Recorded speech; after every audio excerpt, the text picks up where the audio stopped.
مرتبہ اور درود پڑھ دیں محمد آل محمد۔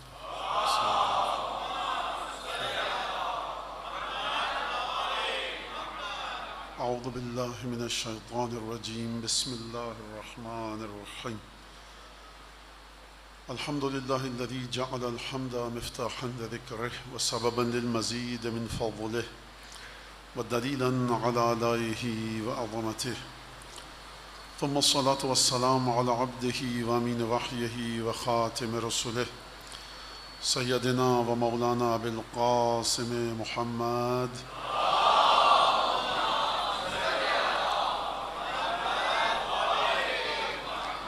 وعلى أهل بيته الطيبين الطاهرين الذين أذهب الله عنهم الرجس وطهرهم تطهيرا۔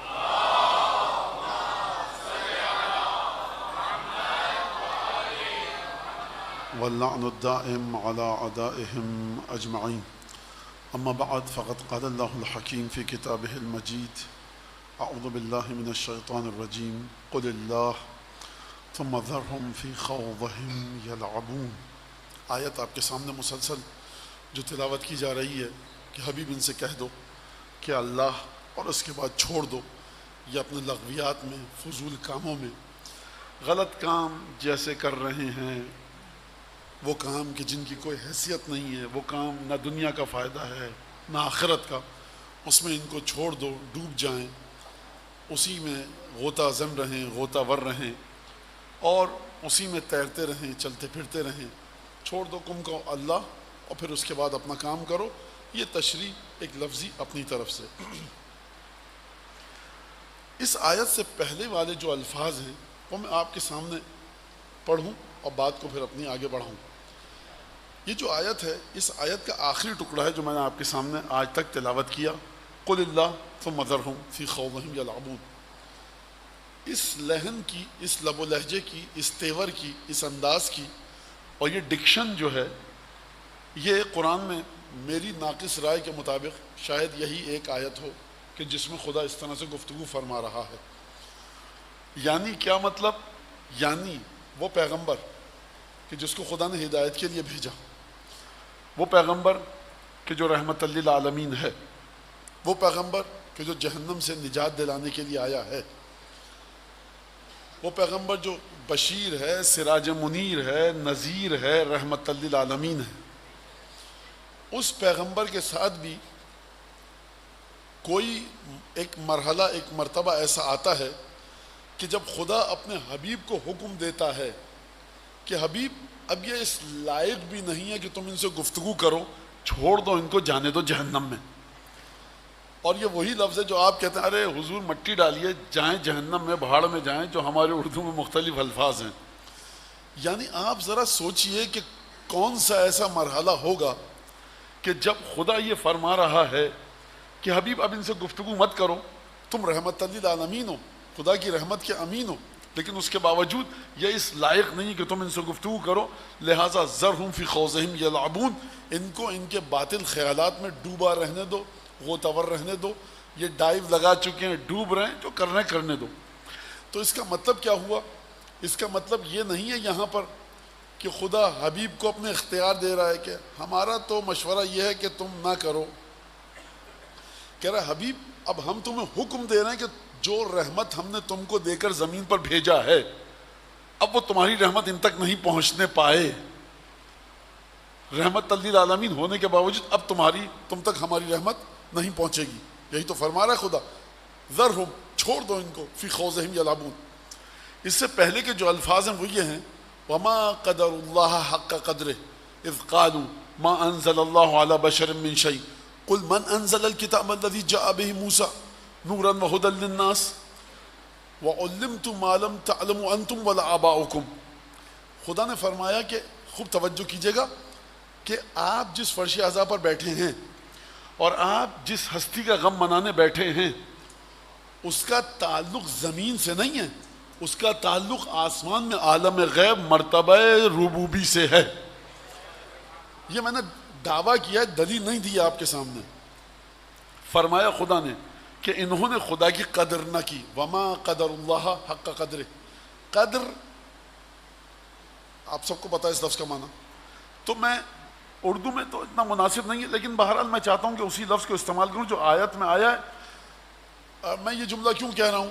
کوئی یہ کہہ کہ مولانا نے باریک بینی کے ساتھ، پریسائز توجہ کے ساتھ معنی نہیں کیا، تو مجھے اس کا بالکل اس کی سمجھ ہے، اور میں چاہتا ہوں کہ آسان ترین معنی کروں، مشکل الفاظ کو لاؤں گا تو پھر بچے اور نوجوانوں کے لیے مشکل ہو جائے گی۔ وما قدر اللہ حق قدر، مفسرین نے کہا ای ما عرف اللہ حق معرفتہ، لوگوں نے خدا کو اس طرح سے نہیں پہچانا جس طرح سے پہچاننے کا حق تھا۔ آیت شروع ہو رہی ہے اس طرح سے، اذ قالوا، چونکہ لوگ یہ کہنے لگے ما انزل اللہ علی بشر من شیء، خدا کبھی کسی انسان پر آسمان سے کوئی پیغام نہیں بھیج سکتا، کوئی وحی نہیں بھیج سکتا، خدا کسی پر کوئی کتاب نازل نہیں کر سکتا۔ خوب توجہ کیا آپ نے، غور فرمایا، خدا کہہ رہا ہے تم نے ہماری معرفت کا حق ادا نہیں کیا۔ کیوں نہیں کیا؟ کیونکہ ہمارے بندے کے اتصال کو ہمارے ساتھ منقطع سمجھا۔ توحید کی معرفت کا حق، توحید کا حق، ربوبیت کا حق تم کب مانو گے کہ خدا ہے؟ آپ کہتے ہیں کہ خدا ہے، میں خدا کو مانتا ہوں، یہ گواہی آپ کی، اس عقیدے کا اعلان کب خدا قبول کرے گا؟ جب خدا کا تعلق خدا کے بندوں کے ساتھ آپ مان لیں اور اس کا اعلان کریں۔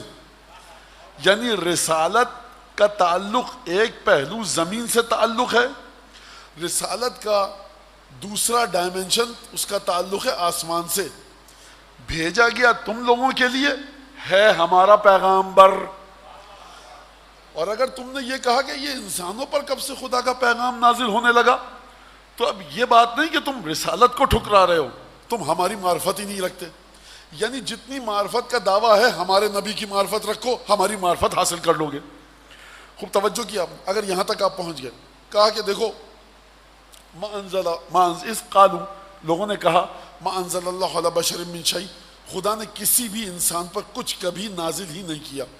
ان سے پوچھو من انزل الکتاب الذی جاء به موسیٰ نورا وہدی للناس، ان سے پوچھو حبیب تمہارے قرآن کو جھٹلاتے ہیں، یہ کہہ رہے ہیں کہ کبھی اللہ نے کسی پر کچھ نازل نہیں کیا۔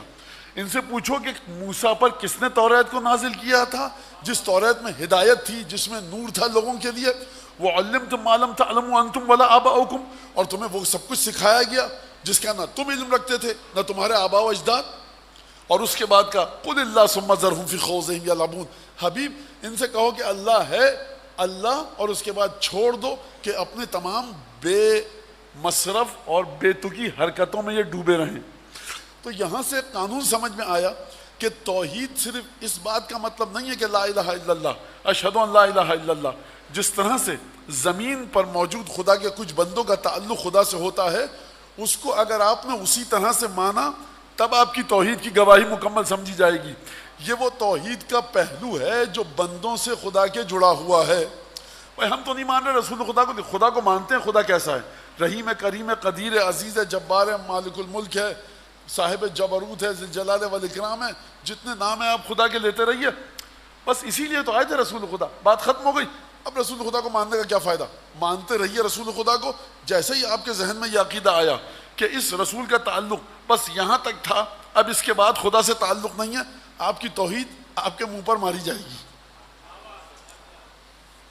اب یہاں پر جب یہ بات آ گئی کہ اس تعلق کو سمجھیے، تو وہ تعلق کہاں تک چلا؟ خوب توجہ کیجیے گا آپ، خشک ہو رہی ہے گفتگو، برداشت کیجیے، اس کے علاوہ میں کچھ کر نہیں سکتا بھائی میرے، میں بہت معافی چاہتا ہوں جتنا تھوڑا بہت۔ بہرحال آپ مجھ سے کہیں زیادہ آپ کو ثواب مل رہا ہے، مجھ سے کہیں زیادہ، کیونکہ آپ اپنا پورا دن گزار کے یہاں آئے ہیں، اور ظاہر سی بات ہے کہ جو گرفتاریاں، پریشانیاں، مشکلات آپ کے ساتھ ہیں، کاروبار زندگی ہے، وہ ہم اس طرح سے نہیں ہیں۔ بہرحال خدا کو علم ہے ان تمام چیزوں کا، تو میں آپ کا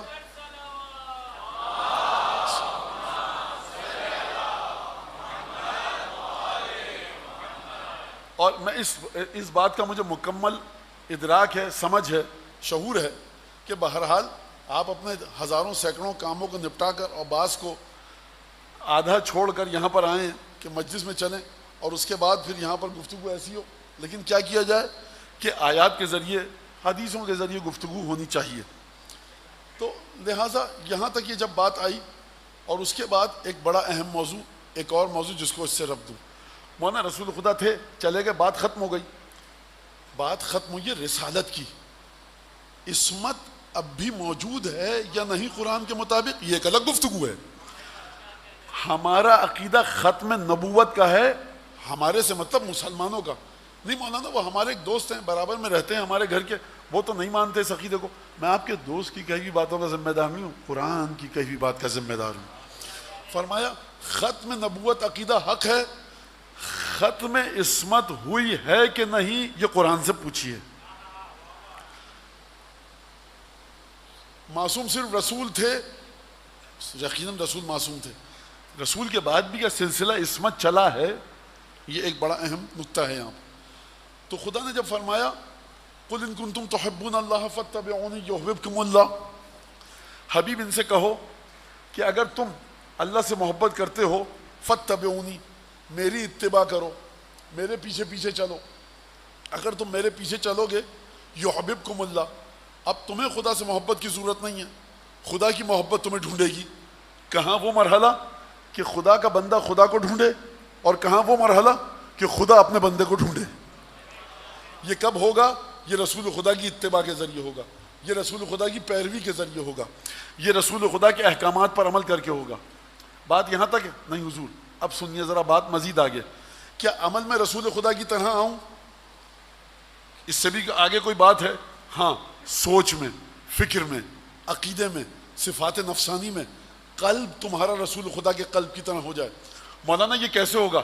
فاتبعونی، جس طرح سے رسول خدا نے دل میں جن جن جذبات کو رکھنے کا حکم دیا ہے ان تمام جذبات کو اپنے دل میں رکھو.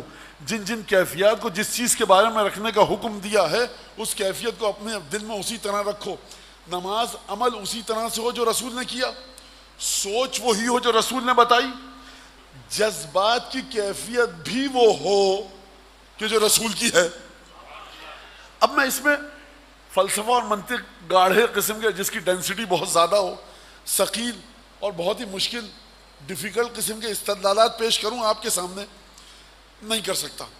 بچے ہیں، میری بچیاں اور بیٹیاں ہیں، میرے بچے یہاں موجود دیکھ رہا ہوں میں، ان کو آسان استدلال کروں جو بچپن سے آپ کے ماں باپ نے آپ کو سکھایا ہے، جو بچپن سے آپ کو ذاکرین نے سکھایا ہے. شب جمعہ کی مجلس میں آپ سیکھتے ہیں، شاید اسی مسجد میں، شاید کسی اور امام باڑے میں، کہ کیفیت تمہارے دل کی رسول کی طرح ہو. اگر نہیں ہوگی خدا کی محبت تم تک نہیں آ سکتی. خوب توجہ کیجیے گا، کہاں خدا کی محبت کو آپ ڈھونڈیں اور کہاں خدا اپنی محبت کو لے کر آپ کو ڈھونڈے کہ میرے بندے کہاں ہے تو، میں تجھ سے محبت کرنا چاہتا ہوں، آ میرے راستے میں. تو کب ہوگا؟ جب آپ کا دل رسول خدا کے دل کی طرح ہوگا. ہر چیز کے بارے میں جو جذبات ہیں آپ کے، وہ رسول خدا کے جذبات کی طرح ہونے چاہیے. حجر اسود کو چومتے وقت گھن آئی، ناقص الایمان. خانہ کعبہ کا طواف کرتے وقت الجھن ہوئی کہ عجیب مصیبت ہے، چوکور گھر میں پتھر کے سیاہ دوڑے جا رہے ہیں، عجیب نادانی والا کام ہے، ناقص الایمان، ہو سکتا ہے ایمان سے باہر نکل جائیں. صفا و مروہ کے درمیان دوڑے، عجیب فضول کام ہے، کر رہے ہیں، شیطان کو کنگریاں، عجیب بیکار کام ہے. نہیں، وہی جذبات رکھو روایت میں دیکھ کر جو رسول خدا کے دل میں تھے. واضح ہو رہی ہے بات؟ لہٰذا کسی بھی ہر مقام پر وہی جذبہ ہونا چاہیے کہ جو رسول خدا کے دل میں تھا. اب آپ پڑھ رہے ہیں مسجد میں نماز، آپ ہیں سجدے میں، ایک 4 سال کا بچہ آپ کو دھکیلتا ہوا آیا، صفوں کو چیرتا ہوا گیا. امام مسجد جو ہے وہ کوئی مولانا آیت اللہ مرجع تقلید نہیں ہے، آخری پیغمبر ہے. یہ بچہ چلتا ہوا گیا، دھم سے پھان پڑا، امام جماعت جو کہ رسول ہے اس کی پشت پر، یہ ہے اس کا نانا، یہ ہے اس کا نواسا. رسول خدا سبحان ربی الاعلی و بحمدہ 1 دفعہ، 2 دفعہ، 3 دفعہ، 4 دفعہ، 5 دفعہ، 10 دفعہ، 70 دفعہ. کتنی دفعہ؟ کیا دفعہ؟ محدثین نے کیا لکھا ہے کتنی دفعہ؟ بعض اصحاب اٹھے کہ رسول خدا سجدہ طویل کیوں ہو گیا. تو اب میں اصحاب کی نماز پر گفتگو نہیں کرنا چاہتا کہ کیوں انتظار نہیں کیا سجدے سے اٹھنے کا. یہ اصحاب جانے، رسول جانے، رسول کا خدا جانے. لیکن اٹھے، دیکھا پشت پر حسین ہے، دوبارہ سجدے میں چلے گئے.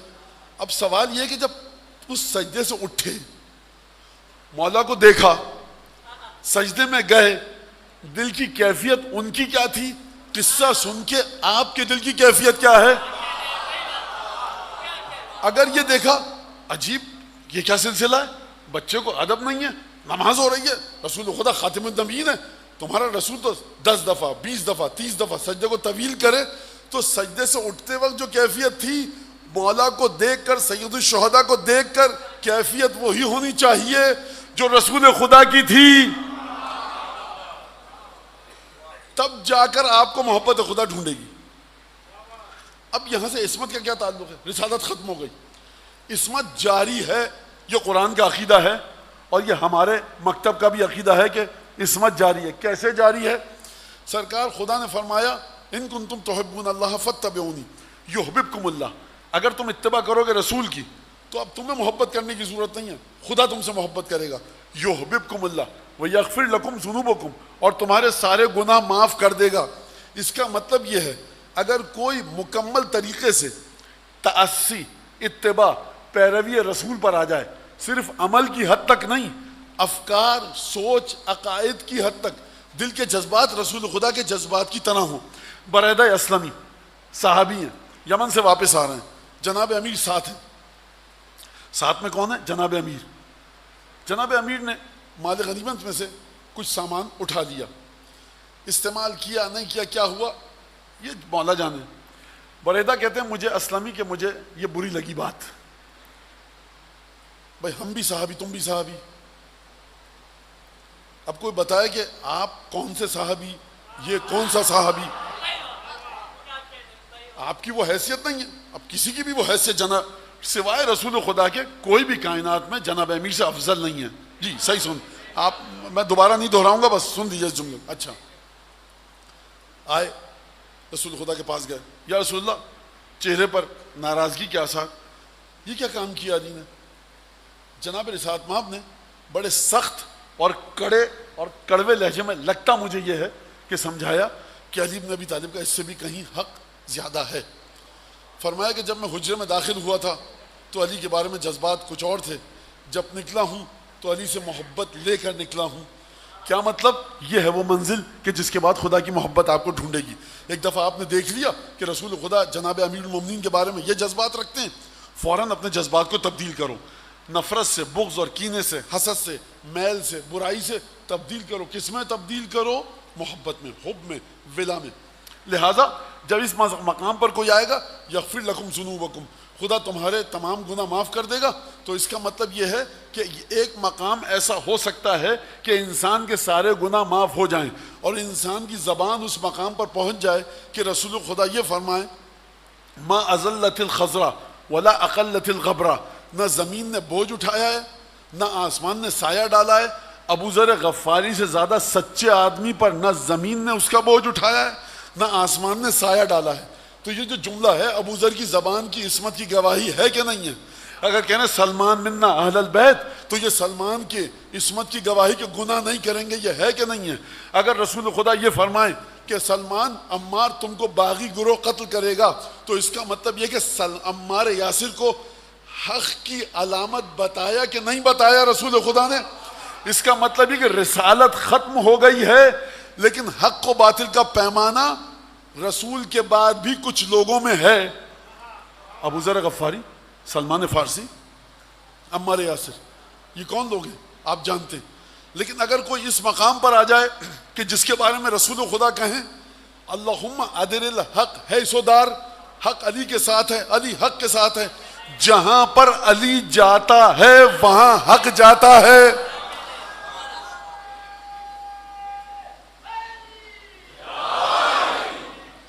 لہٰذا اس کا مطلب یہ ہوا کہ جناب امیر المومنین کی ذات وہ ہے کہ کئی دفعہ پہلے بھی آپ کے سامنے پیش کر چکا، آپ حق کے پیچھے چلتے ہیں، حق جناب امیر کے پیچھے چلتا ہے۔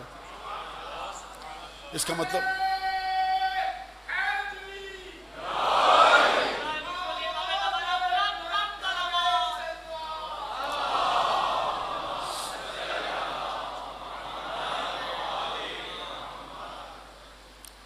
یہ سلسلہ چلا کہاں تک چلا؟ یہ سلسلہ کہاں تک چلا؟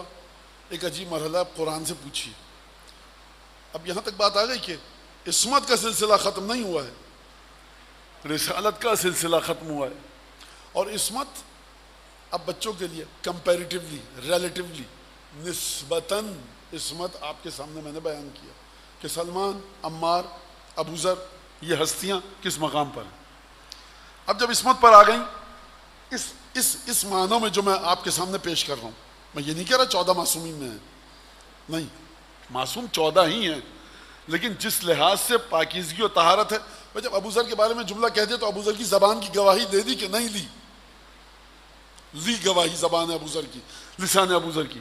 سلمان کے بارے میں جب یہ کہا کہ منا اہل البیت، اس کا مطلب ہے کہ اہل بیت سے ایک تعلق ہے کہ ہم میں سے ہے۔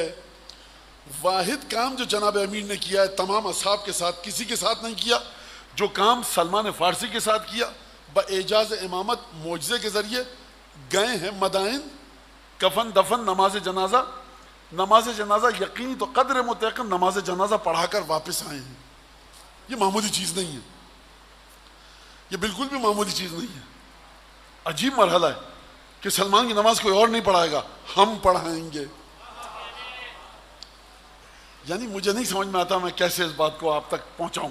خیر، جب ان ہستیوں کا مرتبہ یہاں تک پہنچ گیا تو اب ان کا ذکر خدا، قرآن مجید اور رفعت ذکر، اب یہ جب ذکر کریں گے تو کس مقام پر ہوگا؟ اب یہ جب خدا کو یاد کریں گے تو کس مقام پر ہوگا؟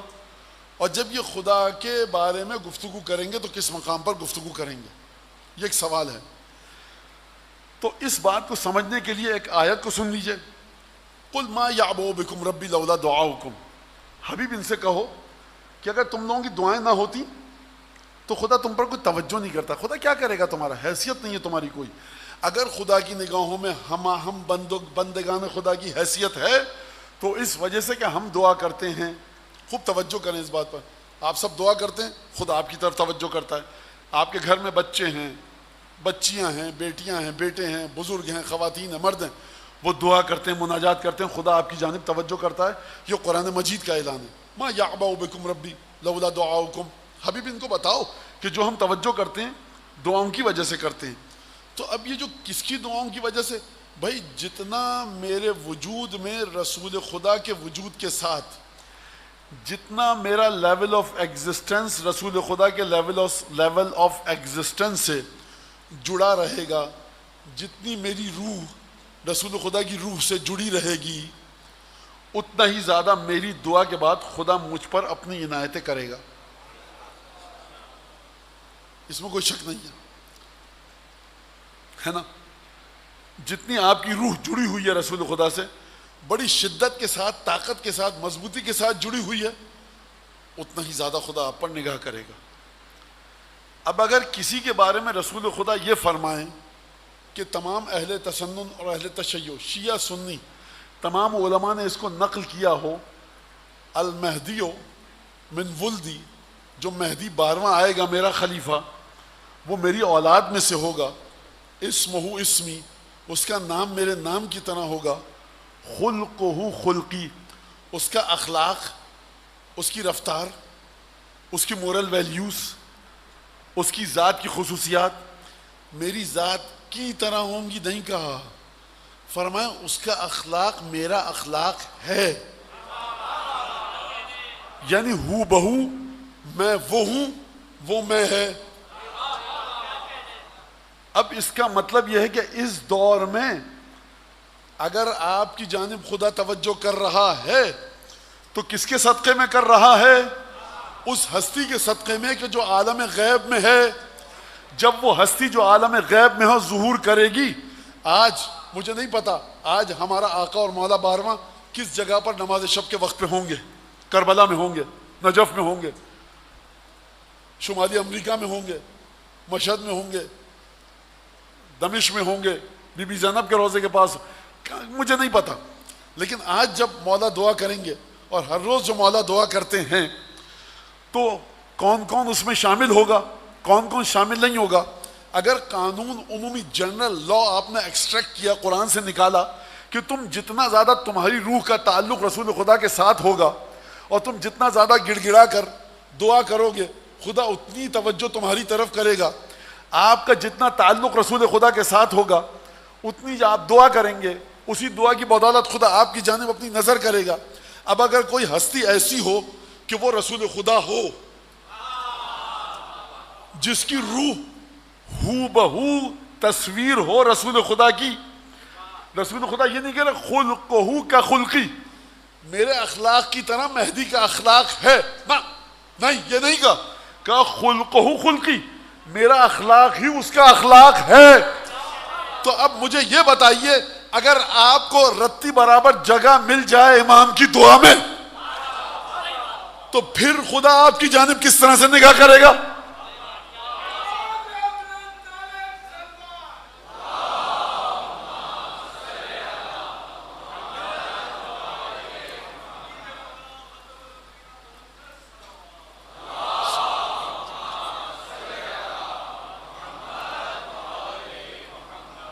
اسی لیے جو ہمارے علماء فرماتے ہیں کوشش کرو کہ امام عصر کی دعاؤں میں آ سکو۔ جب امام عصر کا نام آتا ہے تو ایک لمبی چوڑی بحثیں تفصیل کے ساتھ چل پڑتی ہیں، اور وہ بچوں کے ذہن میں ہے کہ ظہور کی تیاری پر بھی بات ہوتی ہے۔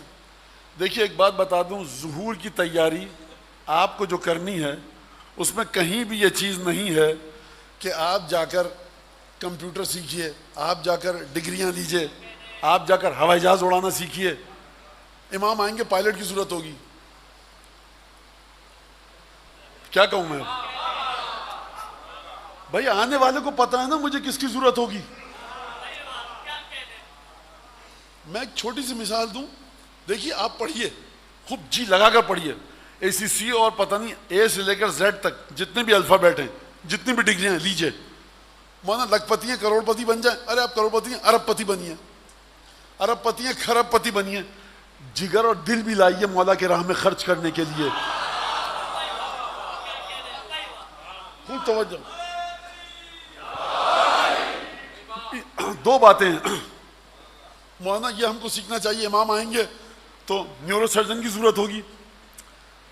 واللہ ایک روایت میں نہیں میں نے دیکھا، اگر کسی نے دیکھا مجھے بتایا، میں کل اپنی غلطی کا اعتراف کر لوں گا۔ دیکھیے سلونی ایک ہی ہستی نے کہا تھا، اس سلونی کے بعد 11 بیٹوں میں سے کسی نے نہیں کہا اس انداز سے جس طرح سے دادا نے کہا۔ تو میں سلونی کا دعویٰ تو کر کے جہنمی ہونا نہیں چاہتا۔ تو بات یہ ہے کہ بچے سنیں اس بات کو، پڑھیے اچھی طرح سے پڑھیے، ڈاکٹر انجینئر پروفیسر لیکچرر جو کام کرنا ہے کیجئے، لیکن خدا کے لیے مت کیجئے کہ ہم جب ڈاکٹر بنیں گے امام کی خدمت کریں گے، اس وقت کیا ہوگا کسی کو کچھ نہیں پتا۔ ایک تو بات یہ، ظہور کی تیاری آپ کریے، ظہور کے رستے کو ہموار کیجئے، وہ کام کیجئے جو روایات میں آیا ہے۔ میں بھی کہوں، کوئی مولانا کہے کہ دیکھیے آپ یہ کام نہیں کریں گے ظہور نہیں ہوگا، تو کہیے روایت میں دکھا دیجئے، کھنگال ڈالیے کتابوں کو، غیبت امام زمانہ کی، ظہور کی، ان میں کہیں پر یہ نہیں ملتا کہ آپ ظہور کے رستے کو ہموار کریں گے۔ یہ امر الہی ہے، اگر خدا چاہے گا لو لم یبقى من عمر الدنیا الا یوم واحد، معصوم فرماتے ہیں اگر دنیا کی عمر میں ایک دن بھی باقی رہ گیا ہو، اب مومنین پریشان کہ ظہور نہیں ہوا، لطول اللہ ذلک اليوم، خدا اس 24 گھنٹے کے ایک دن کو اتنا طویل کرے گا کہ اسی ایک دن میں سب کا سب کچھ ہوگا۔ ظہور کی تیاری کے حوالے سے جو ہم کو ملتا ہے وہ یہ، پہلی چیز یہ کہ امام عصر کے لیے دعا کیجئے، دوسری چیز معرفت کو حاصل کیجئے، دعاؤں کی تلاوت کیجئے، تیسری چیز انتعاش المؤمنین، نعش المؤمنین، مومنین کو ایلیویٹڈ کیجئے، مومنین کو اٹھائیے، بتعلیم ما ہوا محتاج الیہم، عام انسان ہو مومنین کو وہ کچھ سکھاؤ جس کے وہ محتاج ہیں، جو امام کی معرفت سے دور ہے اس کو معرفت سکھائیے۔ راوی آتا ہے امام کے پاس پریشان ہے، اگر ظہور ہو گیا تو میں کیا کروں گا؟ امام کہتے ہیں اذا عرفت هذا الامر، اگر تجھے ہماری معرفت ہو چکی ہے اور تو ہم کو پہچان چکا ہے، لا یضرک تقدم هذا الامر ام تاخر، اگر تو ہماری معرفت کو پا چکا ہے تو تجھے نقصان نہیں پہنچا سکتا کہ ظہور جلدی ہو یا دیر سے ہو۔ تیسری بات کہ میں آؤں اس ذکر پر کہ جو میں آپ کے سامنے پیش کرنے والا ہوں، تیسری بات یہ، ہر اس شخص کو اچھا مت سمجھیے جو امام زمانہ کا نام لے۔ ہو سکتا ہے امام کی بیسک فنڈامنٹل پرائمریلی لیول پہ جو باتیں ہم کو سکھائی گئی ہیں اس کے خلاف ہو. وہ کوئی بھی آپ کو اپنی طرف کھینچے گا شمر اور یزید کا نام لے کے نہیں کھینچے گا, آپ کو کھینچے گا امام کا نام لے کر. بہت اچھی بات ہے, امام کا نام لے رہا ہے, لیکن اور اس کا جو پرسپشن ہے, اس کا جو زاویہ نگاہ امامت کے بارے میں وہ بتا رہا ہے. لیکن نوجوان بچوں کو لازم ہے کہ پوچھیں یہ جو آپ بتا رہے ہیں ظہور ایسے ہوگا ایسے نہیں ہوگا, ظہور کی تیاری ایسے کرو ویسے نہیں کرو. یہ روایات لا کر دکھائیے کہ جہاں پر یہ لکھا ہوا ہو. خوب توجہ کیجیے گا, اسی شہر میں کسی زمانے میں اور اسی خطے میں جناب مرحوم ابو الحسن حافظیان تھے, اور صدر میں, اب مجھے نہیں مناسب دیتا کہ میں محل وقوع بتاؤں اس کا, بہرحال اسی صدر میں دکان تھی چائے کی, اور نہایت عجیب و غریب علوم کے ماہر تھے. عجیب و غریب علوم, اور واقعاً عجیب و غریب, جس کو علماء نے لکھا ہے, فقہاء نے, مجتہدین نے قم اور نجف کے جن کے بارے میں بات کی ہے, اور مراجع کے ساتھ ان کا تعلق کیا تھا, مراجع ان کی کتنی عزت کرتے تھے, اور کیا ایک لمبی چوڑی داستان ہے یہ. اور بہرحال لوگ بیٹھے ہوئے تھے, کہا کہ جب امام آئیں گے راکٹ, یہ توپ, بندوقیں, کینن, رائفل, آٹومیٹک, تو کیسے لڑیں گے امام؟ مطلب نعوذ باللہ, امام کو تو بقول باز کہ کچھ ٹائم لگے گا سافٹ ویئر سمجھنے میں کہ یہ ہے کیا. امام کے شاگردوں کو, بھائی دیکھیے ابو ہاشم جعفری کہتے ہیں یا ابن رسول اللہ یہ مشکل ہے میرے ساتھ, میں یہ زبان نہیں بول پاتا.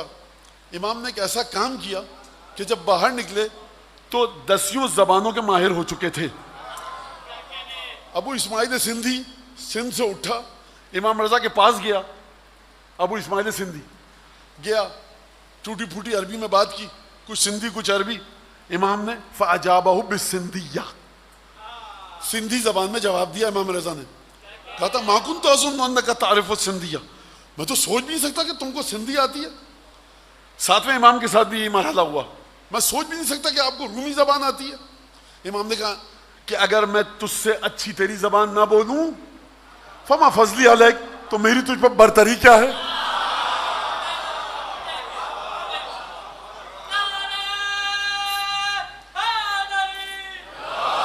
اگر میں تجھ سے, اب میں یہ میرا جو, اگر میں تجھ سے اچھی سندھی نہ بولوں تو پھر حجت خدا کس بات کی؟ انٹرپریٹر کی ضرورت پڑتی ہے مولانا صاحبان کو, علماء کو, فقہا کو. امام وقت, امام عصر ضمیروں کا حال جانتے ہیں, لہذا یہ بات تو امام کو گفتگو ہوئی کہ توپ اور ٹینک اور بندوقیں اور یہ کیا ہوگا. قبلہ نے کوئی جواب نہیں دیا. ایک کیل اٹھائی, کیل پر دعا پڑی, خادم سے کہا سامنے سڑک پہ ٹھوک کے آ جاؤ.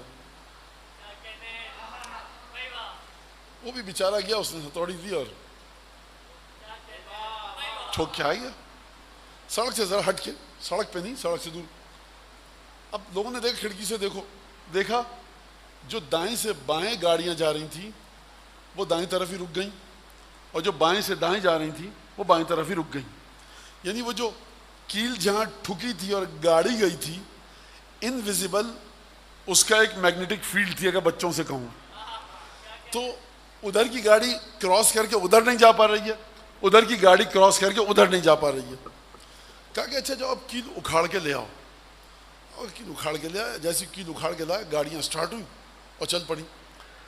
کہا کہ میری کچھ اوقات نہیں ہے, حجت خدا کے مقابلے میں حیثیت نہیں ہے میری. جب میں یہ کر سکتا ہوں سوچو وہ کیا کرے گا. لہذا خوب توجہ کیجیے, امام کو آپ بشری تقاضوں کے مطابق مت سمجھیے. لہذا یہ جو آپ سے کہا گیا 23 کو ماہ مبارک کو شب قدر میں آپ اللہم کل ولیک پڑھیے اور انا انزلنا کثرت سے پڑھیے, یہ دونوں چیزیں امام عصر کے ساتھ آپ کو متصل کرتی ہیں. یہ اذکار, یہ وہ ذکر ہے. لہذا یہ ذکر اگر آپ کو متصل کرے گا تو آپ امام کی دعاؤں میں آئیں گے. تب جو آپ کا رفعت ذکر ہوگا, کس طرح سے ہوگی ذکر کی بلندی؟ جو عبادت آپ کریں گے, جو جملے آپ زبان سے نکالیں گے, اگر وہ جملے جڑ گئے امام عصر سے, اگر آپ کی نماز جڑ گئی امام عصر سے, اگر آپ کا قرآن جڑ گیا امام عصر سے, جو ذکر آپ اپنی زبان سے کر رہے ہیں, جو جو عمل آپ اپنی زبان سے کر رہے ہیں اگر وہ جڑ گیا امام عصر سے تو پھر ہوگا کیا؟ مطلب پھر کیا ہوگا؟ مطلب یہ تو بات عجیب کر رہے ہیں آپ. ارے خدا سب کچھ سنتا ہے دیکھتا ہے, یہ امام عصر کو کہاں سے بیچ میں لے آیا آپ؟ سوال ہے یا نہیں؟ امام عصر کو آپ درمیان سے لے آئے. سرکار میں نے ابھی آپ کے سامنے پڑھا عصمت کا ایک پورا تسلسل ہے. اچھا بچے آگے کیا پوچھتے ہیں؟ مولانا یہ فلاں فلاں فلاں صاحب کی کتاب میں لکھی ہے یہ بات. اچھا فلاں فلاں فلاں صاحب جب اپنے بچوں کو سکھاتے ہیں تو کہتے ہیں آپ کی کتاب میں لکھا ہوا ہے یا نہیں لکھا ہوا. آپ کو چاہیے اپنے مولا کے اقوال کو دیکھیں, آپ کو چاہیے اپنے ائمہ کے اقوال کو دیکھیں. دنیا کا ٹھیکہ ہم نے نہیں لیا کہ کس نے ہمارے امام کے بارے میں کیا کہا ہے. ہمیں اصول کافی کو دیکھنا ہے, بہار الانوار کو دیکھنا ہے, جامع کبیرہ کو دیکھنا ہے, امین اللہ کو دیکھنا ہے, آل یاسین کو دیکھنا ہے, قرآن کو دیکھنا ہے. ہمیں خیبر خندق بدر احد حنین کے میدان کو دیکھنا ہے, شب ہجرت بستر کو دیکھنا ہے, ہمیں کربلا کو دیکھنا ہے, سامرہ کاظمہ نجف سامرہ مشہد کو دیکھنا ہے. دنیا کو آپ کیوں دیکھ رہے ہیں؟ خدا کہہ رہا ہے قل اللہ ثم ذرہم فی خوضہم یلعبون. ارے کہو خدا اس کے بعد چھوڑ دو سب کو. آپ بھی اسی طرح سے دیکھیے. اچھا جب امام کو دیکھا جائے گا, اب ایک آیات ہیں, میں ان آیات کو حذف کر رہا ہوں کیونکہ وقت کم ہے. اب اگر آپ کا ذکر امام کے ذکر سے جڑ جائے گا تو امام کے ذکر کی کیا قدر و قیمت ہے اگر آپ کو سمجھنا ہے امام کے ذکر کی کیا قدر و قیمت ہے تو چلیے زیارت آل یاسین. سلام علیکم, سلام علی آل یاسین, سلام ہو آل یاسین پر. آل یاسین کون؟ یاسین رسول خدا, آل یاسین آل رسول خدا. سلام ہو آل رسول خدا پر. السلام علیکہ, عجیب جملہ ہے, سلام علی آل یاسین السلام علیکہ یا داعی اللہ و ربانی آیاتہ. سلام ہو آپ پر اے امام زمانہ, آپ خدا کی طرف دعوت دینے والے ہیں اور آیتیں آپ کے وجود کے صدقے میں اپنے معنی اور مضمون کو پائیں گی. مولانا یہ کیا کہہ دیا؟ آپ زیارت امین اللہ میں پڑھتے ہیں نا اشہد انک قد اقمت الصلاۃ. مولا آپ نے نماز کو قائم کیا. جب آپ کے پاس مکبر نماز پڑھتے ہیں ایک آواز آتی ہے قد قامت الصلاۃ, نماز قائم ہو گئی.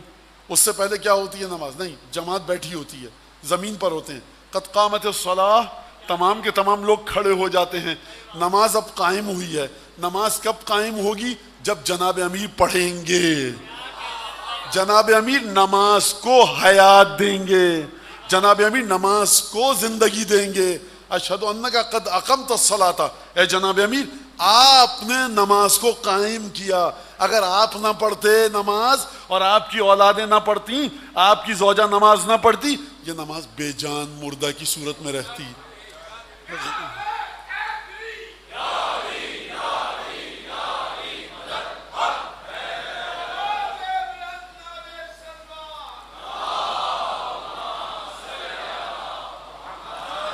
السلام علیکہ داعی اللہ و ربانی آیات, السلام علیکہ دیان دین اللہ.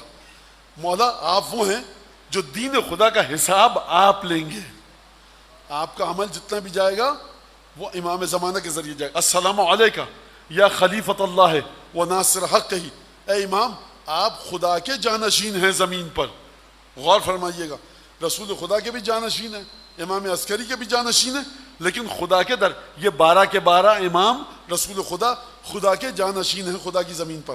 خلیفۃ اللہ ہے و ناصر حق ہی, اور آپ خدا کے حق کو چھین کر اس کے مقام پر لانے میں مدد کریں گے, خدا کے دین کی مدد کریں گے. السلام علیکہ یا دلیل ارادتہ, اے مولا امام زمانہ آپ خدا کے ارادے کی علامت ہیں. خدا کا ارادہ کہاں پر ہے, کس کے پاس ہے؟ امام عصر کے پاس ہے. تو مولانا ہم کو تو نہیں دکھ رہا کہ امام عصر کے پاس کون سا ارادہ ہے. یہ عقیدہ رکھو کافی ہے. آپ نے جنت کو دیکھا ہے؟ نہیں. جہنم کو دیکھا ہے؟ نہیں. رسول خدا پر فرشتوں کو نازل ہوتے ہوئے دیکھا ہے؟ نہیں دیکھا. تو گواہی کیوں دیتے ہیں کہ جنت حق ہے, جہنم حق ہے, رسول خدا حق ہے؟ مولانا اتنا شدید یقین ہے, اپنے وقت کے امام پر بھی اتنا ہی یقین رکھو. السلام علیکہ دلیل ارادت, السلام علیکہ خلیفۃ اللہ و ناصر حق ہی, السلام علیکہ یا حجت اللہ و دلیل ارادت ہی, السلام علیکہ حین تصبح و تمسی, سلام ہو آپ پر تمام کے تمام سلام. السلام علیکہ یا علم اللہ المسبوب، السلام مولا آپ پر، خدا کا وہ علم ہے آپ جس کو خدا نے زمین پر نچھاور کیا ہے، وعدن غیر مکذوب، آپ خدا کا وہ وعدہ ہیں جس کو جھٹلایا نہیں جا سکتا، السلام علیک میثاق اللہ الذی اخذہ ووکدہ، اے مولا امام زمانہ آپ خدا کا وہ معاہدہ ہیں، میثاق اللہ الذی اخذہ ووکدہ، جس معاہدے کو خدا نے خود لیا ہے اپنے بندوں سے اور اس پر تاکید بھی کی ہے۔ یہ معاہدہ خدا، میثاق خدا جانتے ہیں کہاں پر ہے؟ چلیے سورہ احزاب میں، وَإِذْ أَخَذَ اللَّهُ مِيثَاقَ النَّبِيِّينَ، وہ وقت یاد کرو جب خدا نے اپنے تمام کے تمام انبیاء سے میثاق لیا تھا۔ کیا میثاق لیا تھا؟ السلام علیک میثاق اللہ الذی اخذہ ووکدہ، سلام ہو آپ پر اے امام زمانہ کہ آپ خدا کا وہ معاہدہ ہیں جو خدا نے خود لیا بھی اور اس پر تاکید بھی کی۔ السلام علیک یا الغوث والرحمت الواصلۃ وعدا غیر مکذوب، آپ مدد ہیں، مددگار نہیں ہیں، آپ بذات خود مدد ہیں۔ ایک درود کی جگہ بنتی تھی ویسے مولا کی خدمت۔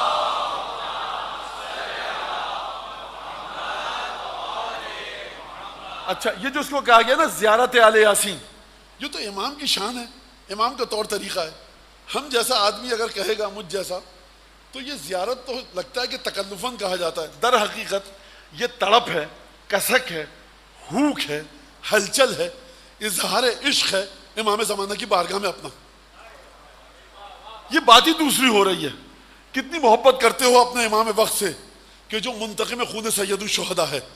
ایک اور جملہ بتاؤں امام زمانہ کے بارے میں، سید الشہداء نے امام سجاد کو وصیت کی جاتے جاتے، یا علی ولدی لا یسکن دمی حتی یبعث اللہ المہدی، بیٹا سید سجاد سنو، میرا جو خون بہایا جائے گا نا کربلا کے میدان میں، اسی طرح سے بے چین رہے گا جب تک کہ خدا 12ویں کو یعنی مہدی کو ظاہر نہ کر دے۔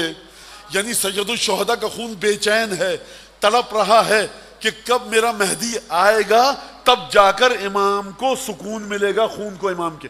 اب اس کی تشریح کیا ہے چھوڑ دیجئے پھر کسی اور وقت۔ اس کے بعد گفتگو ختم ہوئی، اب دیکھیے اب امام زمانہ کے وجود کے بارے میں گفتگو ہو رہی ہے۔ السلام علیک حین تقوم، السلام علیک حین تقعد، السلام علیک حین تصلی، السلام علیک حین تقنت، السلام علیک حین تصبح و تمسی، السلام علیک حین تحلل و تکبر، السلام علیک حین تصلی و تقنت، السلام علیک حین تصبح و تمسی، السلام علیک فی آناء اللیل و اطراف النہار۔ اے میرے امام، اب دیکھیے یہ وہ نہیں ہے کہ آپ بڑے تکلف سے بات کریں، تمہارا امام ہے۔ اگر یہ کہا جا رہا ہے قل اللہ ثم ذرہم فی خوضہم یلعبون، تم سے کہا جا رہا ہے کہ پھاند پڑو، فنا کر دو اپنے آپ کو خدا کے وجود میں، تو یہ کیسے فنا ہوگا؟ یاد رکھیے ایک رستہ ہے، اس کے علاوہ سارے رستے باطل ہیں۔ وہی ہستی کہ جو عالم غیب میں ہے، حجت ابن الحسن، اس کی ذات میں جو فنا ہوگا وہ خدا کی ذات میں فنا ہے، جو اس کے مطابق چلے گا۔ دین کا نام کیا ہے آپ کے؟ اسلام، تشیع نہ، دین کا نام ہے حجت ابن الحسن۔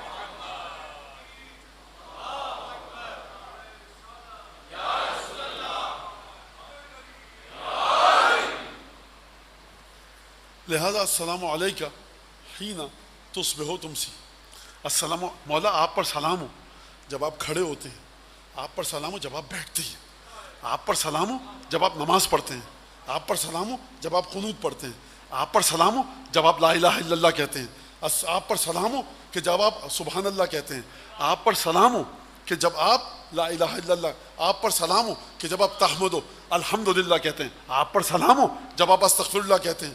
کیا مطلب؟ یعنی اپنے امام کو استغفار کرتے ہوئے دیکھو، یہ مت سمجھنا تمہارا امام گناہ کی معافی مانگ رہا ہے۔ اپنے امام کو عبادت کرتے ہوئے دیکھنا، یہ مت سمجھنا کہ گناہ کی کثرت یا قلت کی وجہ سے تمہارا امام عبادت کر رہا ہے۔ یہ ہر حال میں ہو، اس پر سلام خدا ہے۔ حین تحلل و تکبر، السلام علیک حین تحمد و تستغفر، السلام علیک حین تصبح و تمسی۔ مولا جب آپ صبح ہوتی ہے نا، آپ کہاں پر ہیں مجھے نہیں پتا، آپ دمشق بی بی زینب کے روزے پر ہیں، مصر میں بی بی کسی شہزادی آقازادی کے روزے پر ہیں، کربلا، نجف، سامر، رکاز میں، مکہ، مدینہ۔ اور امام صرف انہی جگہوں پر نہیں ہیں، شمالی امریکہ میں کس جگہ ہیں، ہمالیہ کے کس پہاڑ کے دامن میں ہیں، جنوبی امریکہ میں کس مقام پر ہیں، ہمیں نہیں پتا کہاں پر ہیں، ہمیں نہیں پتا۔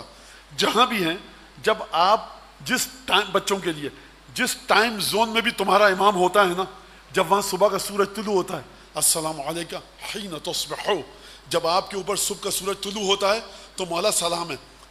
کس کا سلام ہے؟ آپ کا سلام ہے؟ نہیں، یاد آیا آپ کو درود والی مجلس میری؟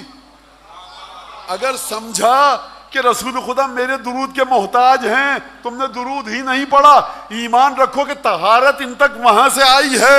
ہمارے نہ درود کی ضرورت ہے، نہ نمازوں کی، نہ زیارت کی، نہ نذر کی، نہ ماتم کی، نہ گریہ کی۔ اگر ضرورت ہے تو تم کو ہے، اس کو نہیں ہے۔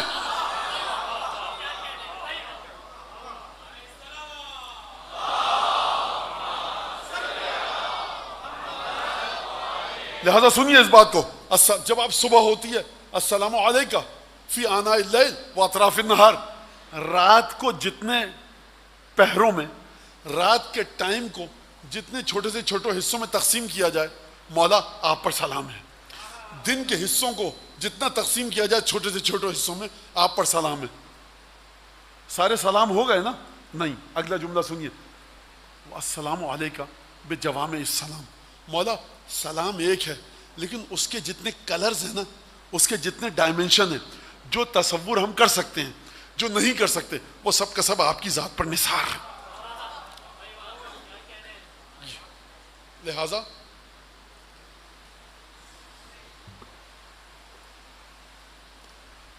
جس شہزادے کا آج ذکر ہے، اس شہزادے کے بارے میں کیا کہا جائے اور کس طرح سے گفتگو کی جائے۔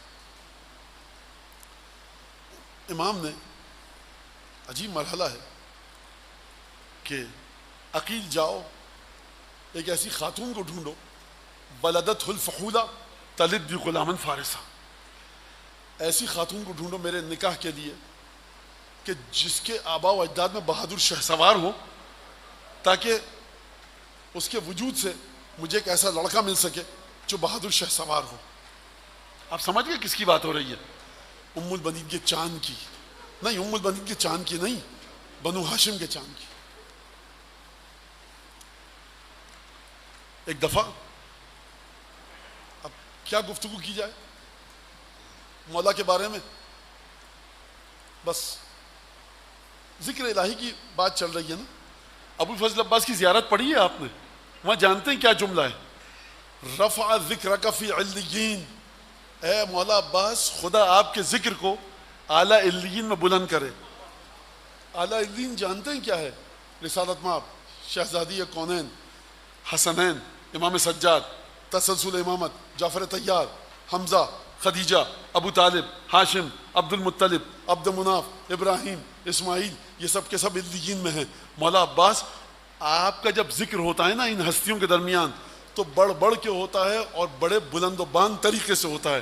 جس ہستی کا ذکر اعلیٰ علیین میں ہو اس طرح سے کہ کیسے اس کی شہادت پڑھوں میں۔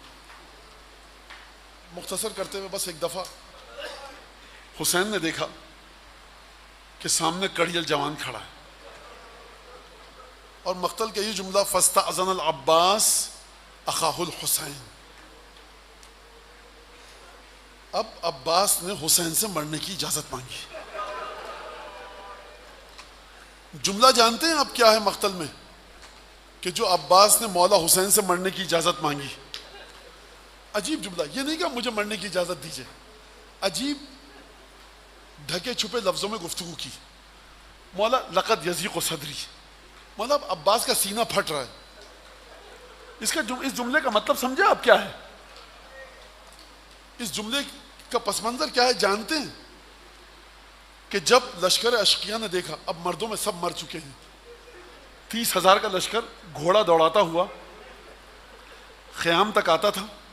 ٹاپوں کی دھمک سے بیویوں کے کانوں میں آواز پہنچتی تھی, بیویوں کے دل دہلتے تھے کہیں ہمارے امام کو کچھ نہ ہو جائے. عباس نے جب یہ دیکھا کہ ٹاپوں کی دھمک اتنے قریب آ چکی ہے تو فرمایا لقد یضیق صدری, یا ابن رسول اللہ اب سینہ پھٹ رہا ہے, برداشت کی طاقت نہیں. کیوں برداشت کی طاقت نہیں ہے؟ اس وجہ سے برداشت کی طاقت نہیں ہے کہ عباس جیتے جی یہ دیکھے کہ شہزادیاں سیدانیاں ڈریں اور عباس زندہ رہے. مولا نے عجیب جملہ کہا, فَاطْلُبْ لِهَٰؤُلَاءِ الْأَطْفَالِ قَلِيلًا مِنَ الْمَاءِ. عباس جا رہے ہو, بچوں کے لیے تھوڑا سا پانی لے لو. علم اٹھایا, مشکیزہ حمائل کیا, تلوار ہاتھ میں لی, ذوالجناح پر بیٹھے اور ذوالجناح پر بیٹھ کر میدان کا رخ نہیں کیا, نہر کا رخ کیا. میں کہوں گا ذوالجناح پہ بیٹھ کے عباس نہیں گئے فرات تک, زینب کی جان نکل چکی ہے.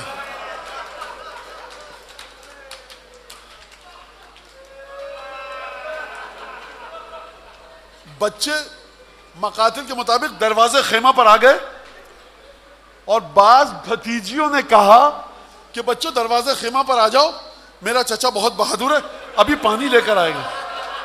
بچے دروازے خیمہ پر انتظار کر رہے ہیں. دیکھیے قاسم نے ازرق شامی کے پہلوانوں کو, بیٹوں کو بلایا, ایک ایک پہلوان کو بلایا. قاسم نے جنگ کی ہے, علی اکبر نے جنگ کی ہے پہلوانوں کو بلا کر. عباس نے کام نہیں کیا. کیوں؟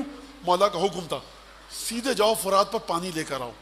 چھٹے امام نے فرمایا چچا جان لعنت ہو اس پر جو آپ کے اور فرات کے درمیان حائل ہوا.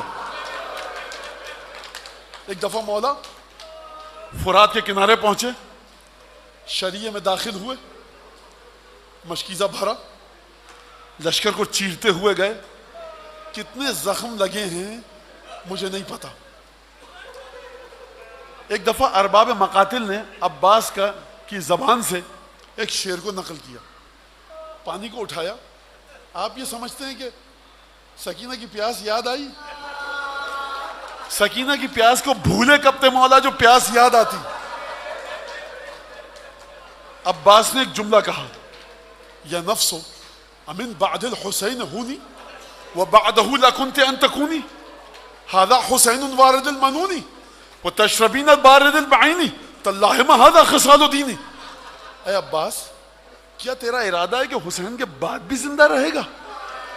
عباس اگر تو بچ گیا نا اور حسین کے بعد زندہ رہا تو حسین کے بعد زندگی میں کوئی مٹھاس نہیں. عباس کیا تو پانی پیے گا؟ تو پانی پینا چاہتا ہے؟ اس حال میں پانی پیے گا کہ فاطمہ کا بیٹا اس کے ہونٹ خشک ہو چکے ہوں, کیا تو پانی پیے گا؟ اور یہ کہہ کر فرات پر پانی کو دے مارا, تاللہ ما ھذا خصال دینی, خدا کی قسم میرا یہ دین نہیں ہے. میں جملے کا ترجمہ کروں, شیر ام البنین کی تاثیر نہیں ہے یہ. تشریف فرما ہوئے ذوالجناح پر, ایڑ لگائی, اب جنگ نہیں کر رہے, درخت کھجور کے درختوں کی اوٹ لے کر مولا خیمہ گاہ کا رخ کر رہے ہیں. کیوں؟ سکینہ پیاسی ہے, رقیہ پیاسی ہے, حسین کی بہنیں پیاسی ہیں, سیدانیاں پیاسی ہیں, جلد از جلد جا کر میں پانی پہنچاؤں. ایک دفعہ اچانک ایک آواز آئی, واللہ ان قطعتم یمینی انی احامی ابدا عن دینی وعن امام صادق الیقینی نجل نبی الطاہر الامینی. تم لوگ اگر میرا دائیں ہاتھ بھی کاٹ دو گے میں اپنے امام کی مدد کرتا رہوں گا. حسین کے کانوں میں شاید آواز پہنچی, یعنی بھیا عباس کا دائیں ہاتھ قطع ہو گیا. آگے بڑھے, بائیں ہاتھ منقطع ہوا, کئی سو تیر چلے, مشکیزے پر لگے, مشکیزہ چھدا, پانی بہا. میں ایک جملہ کہوں تم سے, ایک مجتہد کا جملہ ہے, فقیہ کا جملہ ہے.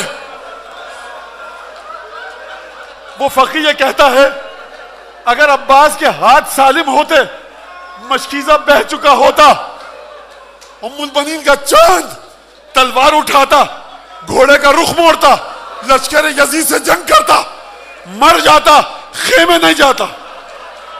اگر ہاتھ کٹ چکے ہوتے مشکیزہ صحیح و سالم ہوتا, کسی طرح رینگتے ہوئے سینے کے بل رگڑ کھا کر خیمے تک پہنچتا. مجھے یہ بتاؤ تمہارا مولا کرے تو کیا کرے؟ ہاتھ قطع ہو چکے ہیں, مشکیزہ چھٹ چکا ہے. فبقیہ ولا فرسی متغيرا صلى الله عليك يا ابا الفضل عباس. اے علی نجف سے اٹھو کربلا تمہارا بیٹا ہاتھ پر